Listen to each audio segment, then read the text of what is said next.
It is my pleasure, my honor, to welcome my dad, our congressman in the 100% progressive voice in Congress, Raul Grijalva.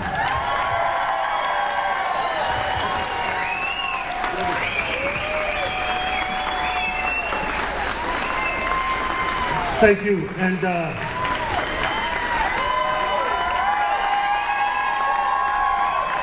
thank you very much. And she does, Adelita does get on my nerves. But I can't tell you, you know, we're coming over here because I'm a paranoid and a little anal, and I was going, okay, what do you say?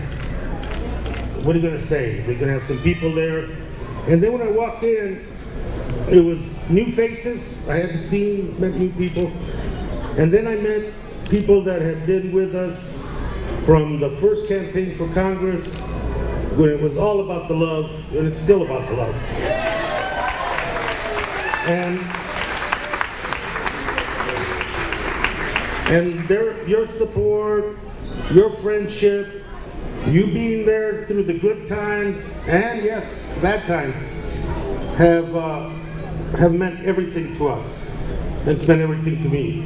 I really think that my career in politics is defined by the people that are in this room.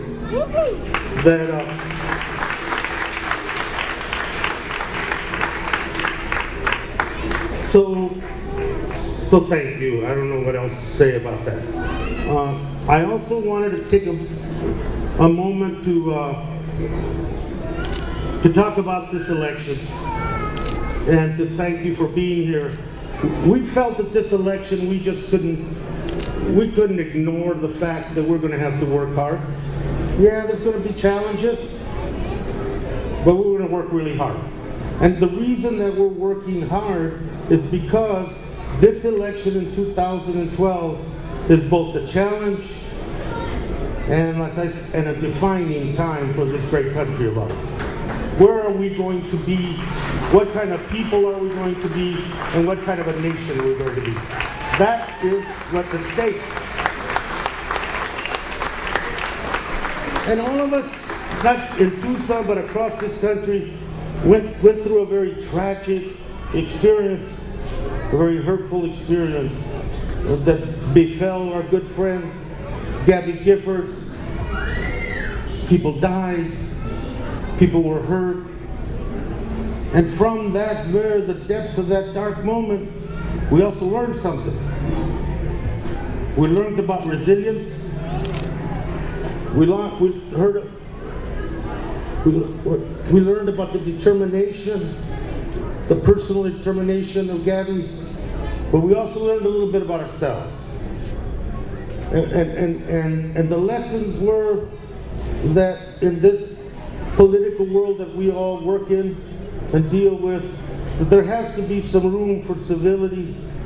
There has to be some room where we treat each other with a margin of respect.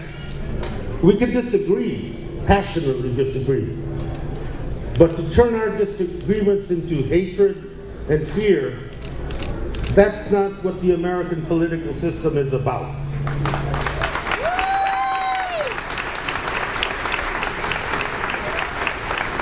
And 2012, because elections have consequences. They have consequences. And you can't separate ourselves from those consequences. And those consequences have to deal with what are we investing in as people?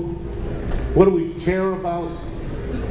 And for some reason, guys, I always end up with opposition. I mean, there's people that have been in Congress much longer than I do. They just get up in the morning, file their petitions, and get elected. I haven't had the good fortune. And so elections have consequences. And so why do I have 3 people in the primary and 2 people in the general that are going to decide which Republican runs in the general election? And I want to think because of this defining moment in this country, and I said, what's the motive? Why do we have this paralysis in Washington, D.C. where we can't get things done? Why do we have that?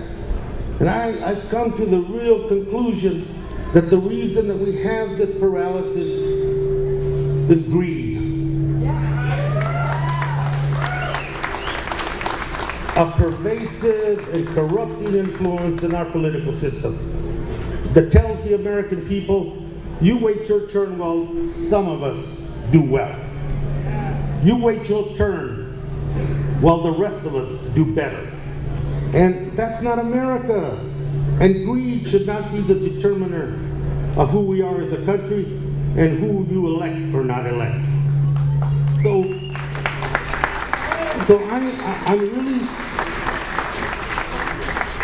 so in this next election, as we go forward, our campaign, and I'm going to be about issues, where you stand on the issues, and I want to vigorously debate those issues, and I want where people's positions are, because I think it's healthy for the process.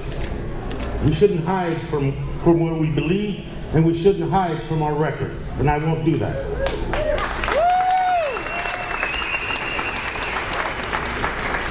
I am not going to personally attack my opponents. I'm not going to demean them. I'm not going to lie about them. And I'm not going to distort. But I want to make sure that they understand that we will not tolerate that behavior in them.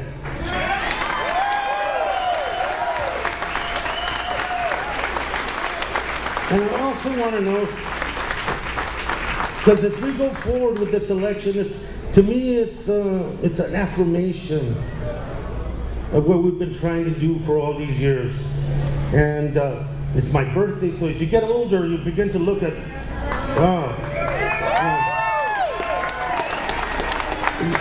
you get an interesting perspective on life. And my perspective, and so as we get into this election, we're not going to play dirty, we're going to play clean.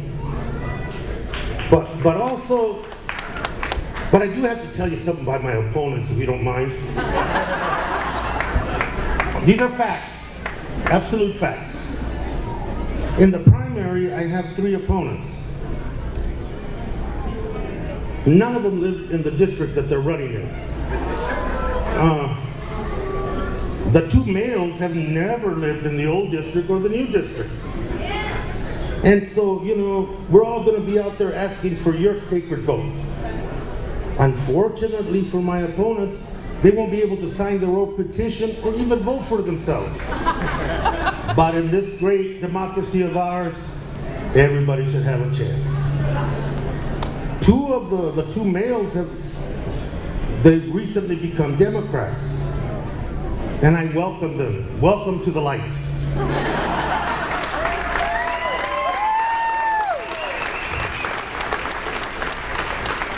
But this is why positions are so important. Because we're going to find out from those individuals whether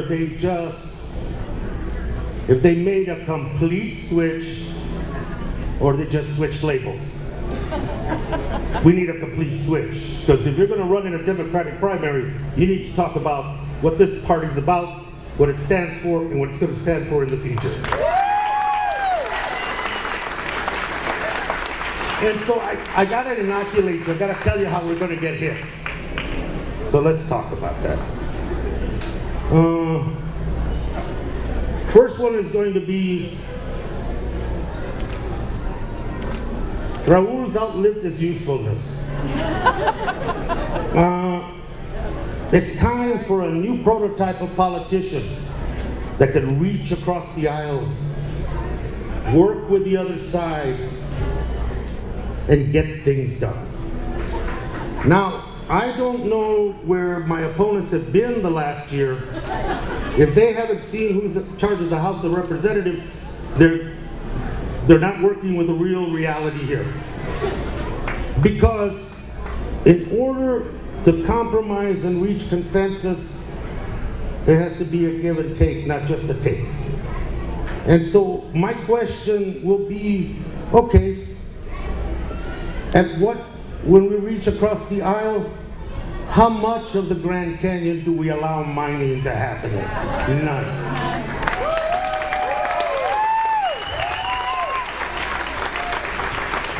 When we reach across the aisle, how much of Social Security should we privatize? When we reach across the aisle, how much of education should we give away to vouchers into private schools? When we reach across the aisle, what part of women's complete right to their reproductive decision should we compromise? But when we reach across the aisle and we talk about immigration, are we going to talk about comprehensive reform? Or are we going to talk about maybe just some visas for the people that bring money and certain skills to the marketplace? Because let me tell you, ese pobre pelado is picking stuff out there every day in the sun. Been in this country 20 years. Yes, he doesn't have his documents. He's got citizen children, got a citizen spouse, faces deportation. I think that guy who's played by the rules, worked hard, paid his taxes, raised a decent family, I think he and his family deserve the same right to a path to legalization as anybody else.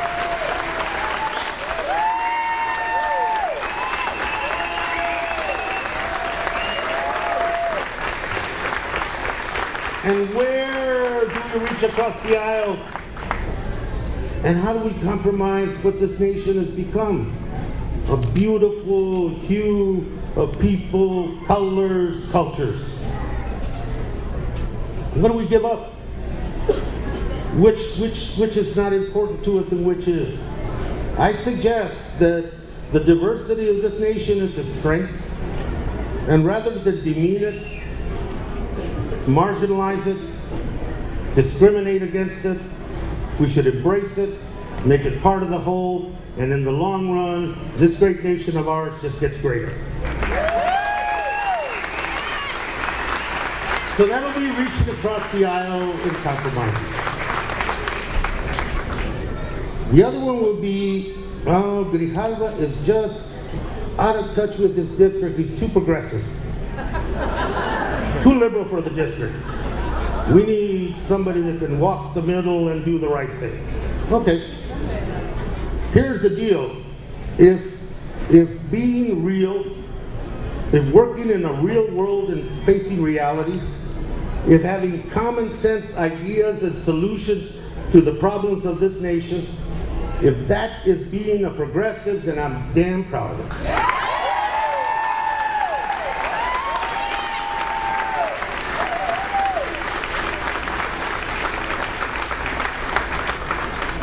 And then the one-trick pony, you're going to hear over and over again. Oh my God, Raul called for a boycott of his own state.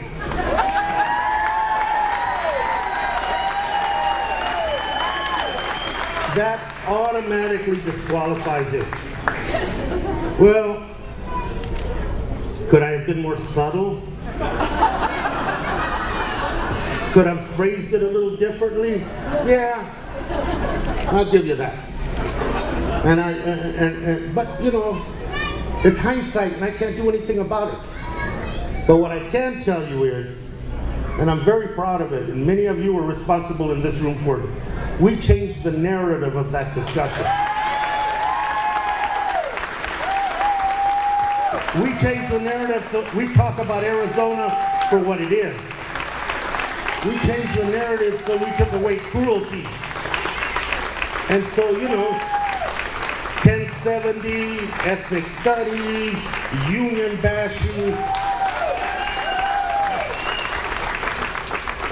Sometimes in political life, you got to take a risk. Yes. Sometimes in political life, you can't be a potted plant. Sometimes in political life, you have to lead.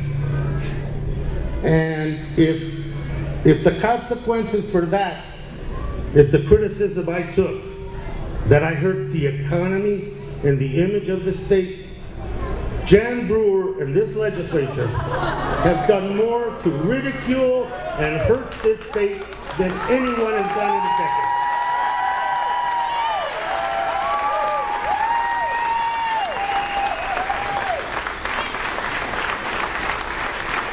So you'll hear those over and over and over again.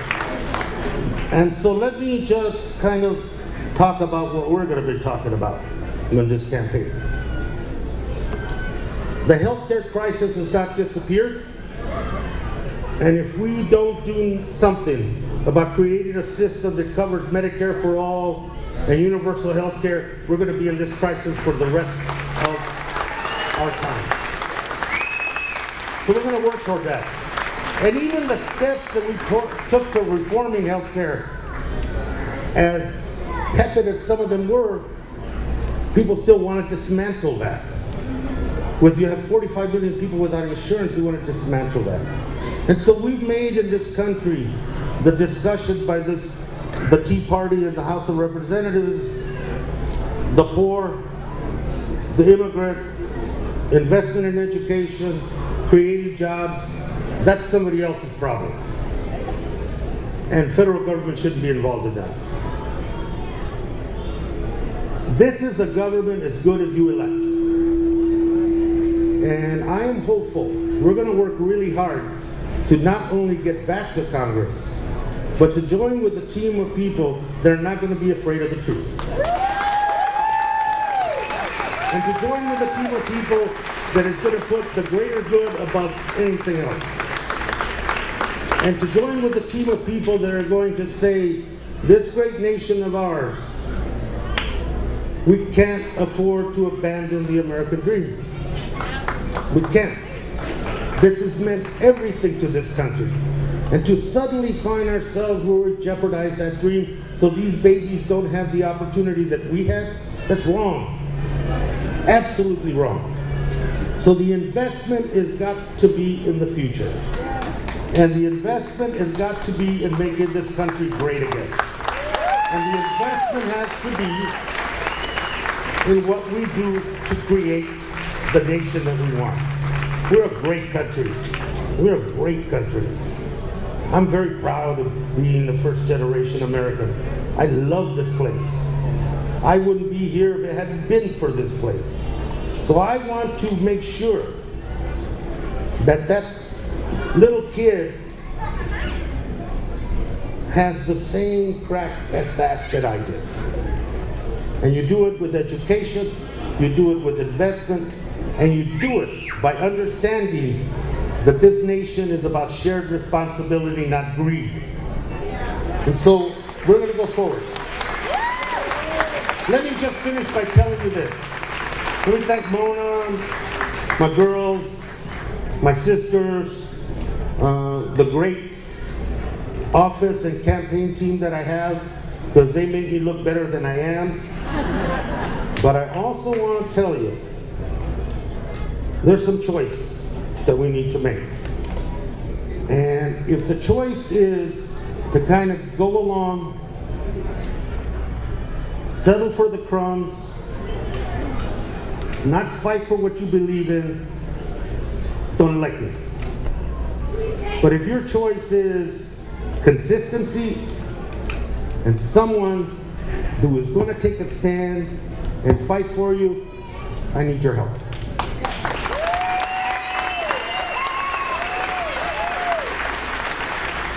And like any of my campaigns, you're invited. We need your help, and we're going to have a blast. We're on a mission, and that mission is not just to elect me, but to push back and say, nah, not in this part of the world. We have opinions, we have beliefs, and we're going to defend them, and we are going to again, with your help, return to Congress with a sense of support and, thanks to you, with the spine that we all need. Thank you very much. Appreciate it.